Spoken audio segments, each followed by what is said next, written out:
This is your Constitution.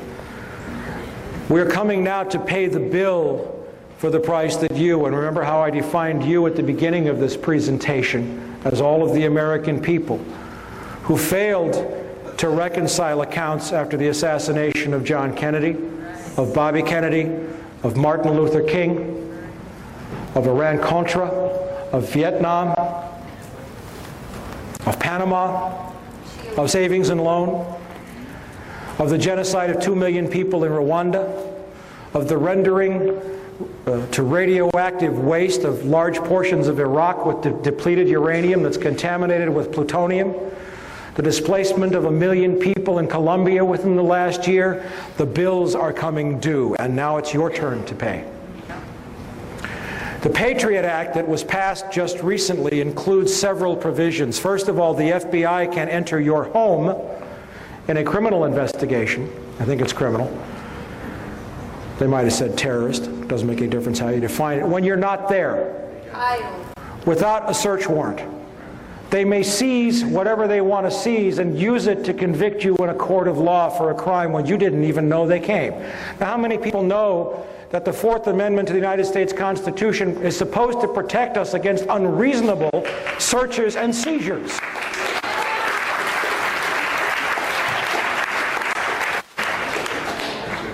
The Patriot Act also permits the CIA to share its intelligence files with local law enforcement. Now, what does that mean? Everybody knows the agency's been wiretapping people illegally for a long time. So is the FBI, COINTELPRO. I mean, you know, but the deal was that that information, because it wasn't obtained under a warrant, could never be introduced into court as evidence.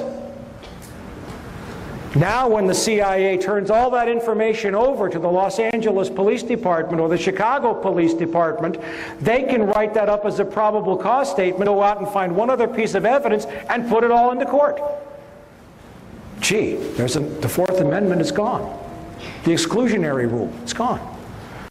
The Act also provides that local police agencies can share their intelligence with the CIA, who may in turn share it with foreign intelligence agencies. We have the beginnings of a global secret police. Echelon is a program of wiretapping run by the United States, Great Britain, Australia, New Zealand, and Canada. And it was originally set up on the premise, gee, it's illegal for CIA to wiretap Americans, but there's nothing wrong with the Canadians doing it. And Americans will wiretap the British, and the Australians will wiretap, and then we all share it. That's Echelon. And now all that information now in the Patriot Act can now be used in terrorist criminal prosecutions. And it's going to get worse for you in just a minute here, if it isn't bad enough already. Okay. In addition, the Patriot Act allows cops to search for judges. You don't have to go to a judge in your jurisdiction. You can go to Joe Friendly Judge, thereby cutting out any judge that might refuse a warrant because it's not illegal. Or because it's illegal, excuse me.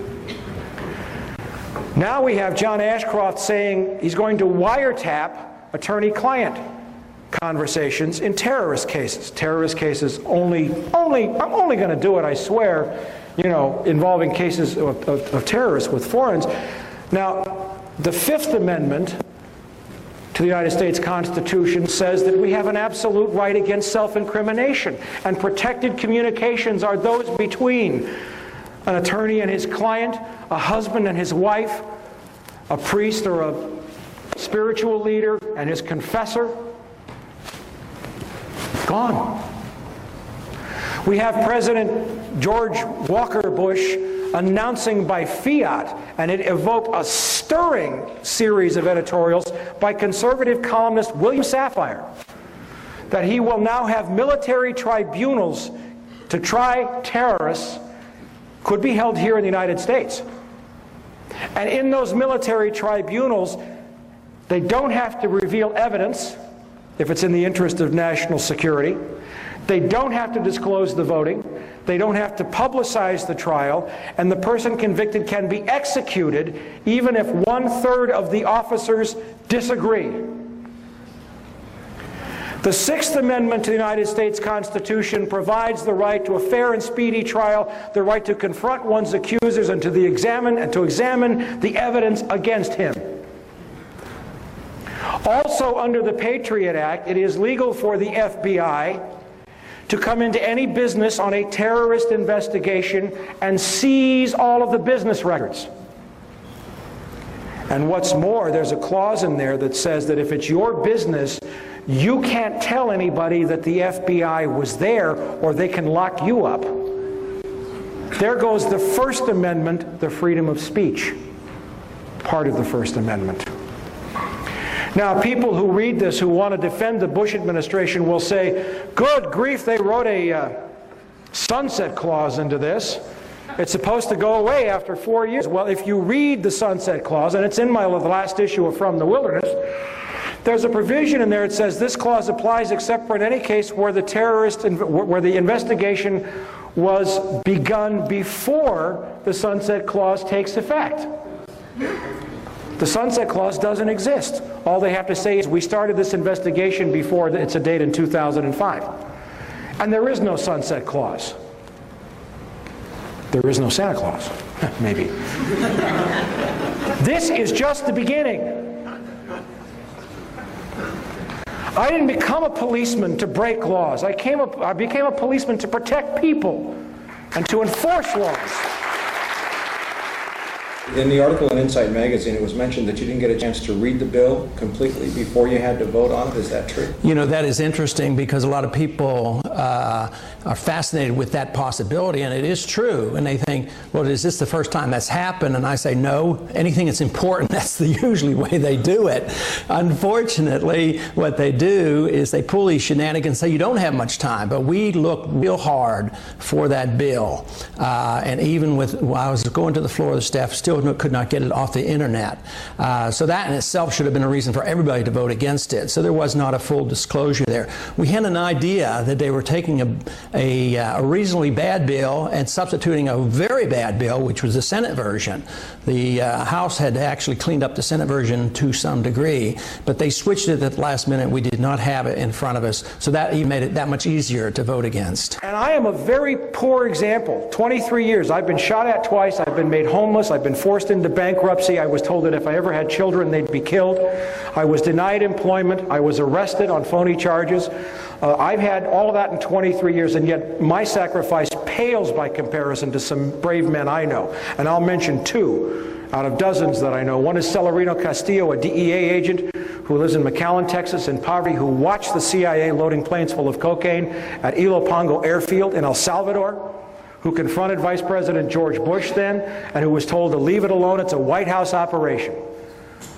The DEA forced him out and almost killed him like Serpico. And the other is a Marine colonel by the name of Jim Sabo, who caught those CIA C-130s flying cocaine onto his base at El Toro Marine Air Station and was murdered because of it.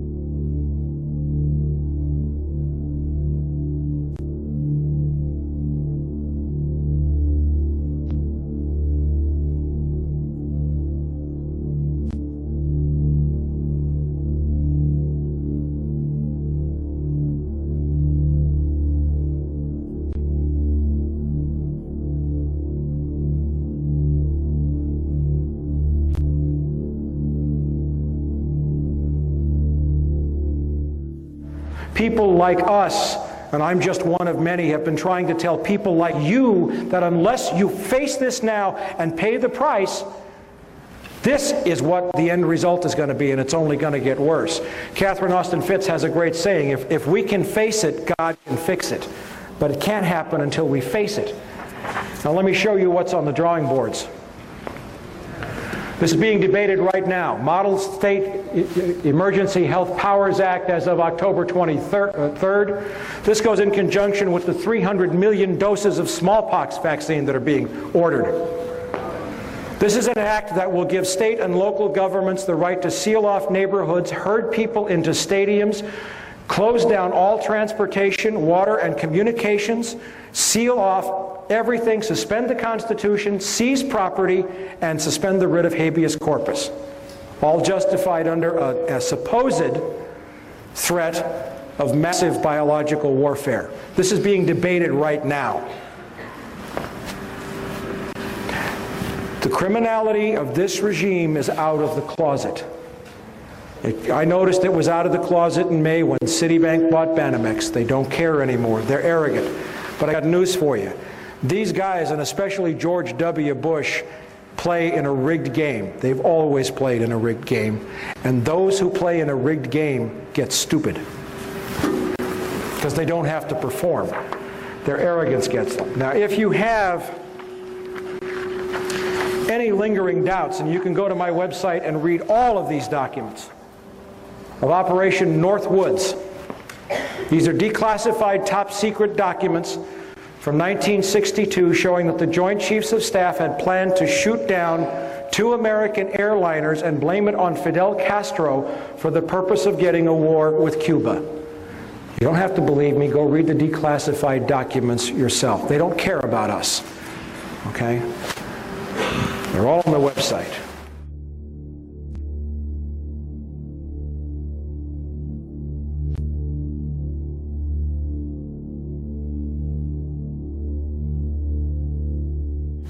The victorious warlord set to open opium floodgates. The Northern Alliance is planning opium poppies hand over fist, and the CIA will control that drug trade and control the money to keep the bubble on Wall Street afloat. I want to leave you with a couple of thoughts.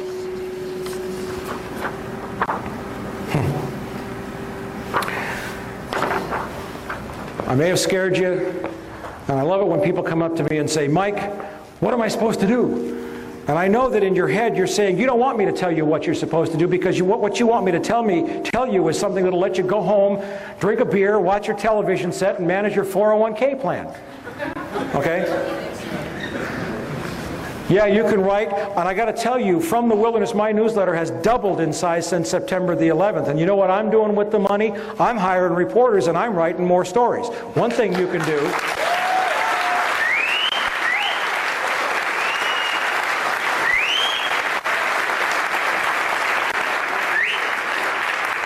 One thing you can do is vote with your money. Stop giving money to people who lie to you. Okay? Now, I'll give you a little word of inspiration. I'll give you, this is a comment on the Patriot Act. It says our forefathers would think it's time for a revolution. This is why they revolted in the first place. They revolted against much milder oppression. And who said it? A Republican Congressman, Ron Paul of Texas. To vote against the Patriot Act was a very easy vote for me. To me, it was a clear violation of the civil liberties of all Americans. It was called Patriot Act because they didn't want anybody to vote against it, claiming that if you didn't vote for it, you weren't a patriotic American citizen. I think it was probably the opposite way. I think those who voted for it voted for a bill that undermined the Fourth Amendment, the whole principles of individual freedom and liberty in this country. So it was very easy for me to oppose a bill that would just open up Pandora's box with search warrants and the whole ability to wiretap and listen to all our communications, whether they were on the internet, and check on websites, the whole works. It was very easy for me to vote against that bill. And there are other actions taken by the administration, including military tribunals and Attorney General Ashcroft's announcement that he was going to wiretap attorney-client conversations. How do those make you react? I guess there are two there. I don't like what he's doing, but the other part is how did we get to this point in our history where our administration, our presidents, and our attorney generals do this by fiat? Just come up and declare, well, there's going to be new military tribunals set up, or we're going to wiretap communications between the accused and their lawyers, and they didn't even confer with the Congress. So I would say that's very bad. Of course, there's the slippery slope there. They say, well, we're only going to do this with the terrorists. Well, how do we know who the terrorists are? They haven't had a trial. So the whole thing is just outlandish for a country that pretends to protect the rights of the accused, and we challenge other countries like Peru in recent